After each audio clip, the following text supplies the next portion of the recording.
But there was one little thing that was brought up to me, and you're going to give me, because you've been in the cage, I believe. You've coached, or not coached, but you've reffed Brian Ortega's fights, right? Oh, yeah. Yes. Many. So you've done many of them.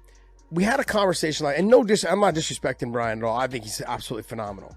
But we got into a conversation about him, because Brendan brought it up as well, because Brendan likes to stir the fucking pot, and that's what he does well. This conversation is that Khabib is a top guy, Brian's a bottom guy, and that he thinks that Khabib's game falls right into where he's strong.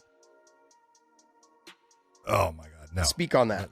Look, I just want to hear. Well, I want to hear something, because I know I'm a homer, and I don't want people at home going, "You're a fucking homer." That's why you said this. And hold on, I think there was a time back. I think Kenny Florian came up with a list of 3 that he thought could beat Khabib. If someone was going to beat him, these were the 3 guys that could do it.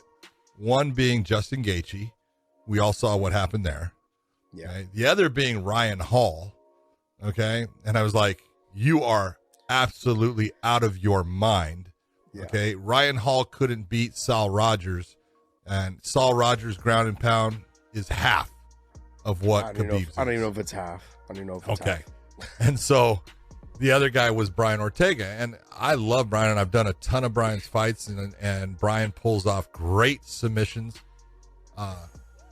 He's got good stand-up. He's good everywhere, and he would end up underneath Khabib, and he would not be pulling off any of those submissions.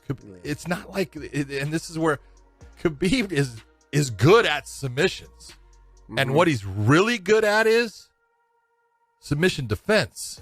Yeah, he's not a guy that puts himself in a position. He'll stick his head somewhere, and guys will try to, guillotine and stuff like that. The only guy that I ever saw come close was Dustin Poirier. Dustin. All right. And that was a mistake on Khabib's, and he still didn't get it even when it was deep.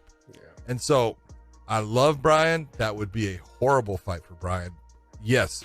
Bottom guys, even Damian Maia underneath Khabib. On top, he might have a chance of submitting him. Underneath, he's not going to submit him. Yeah, it's not like Khabib doesn't know what he's doing. Yeah, this is the thing. People underestimate his bottom game because he's not there.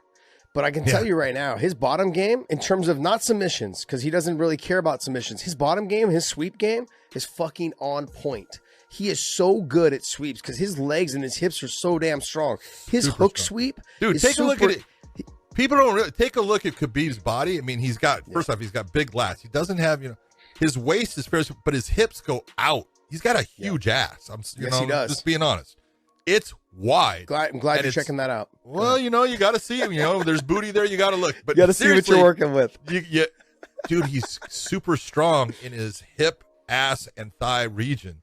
He's got a lot of strength. That's where he gets a lot of his takedowns from, is the way he drives through and is able to turn corners on things.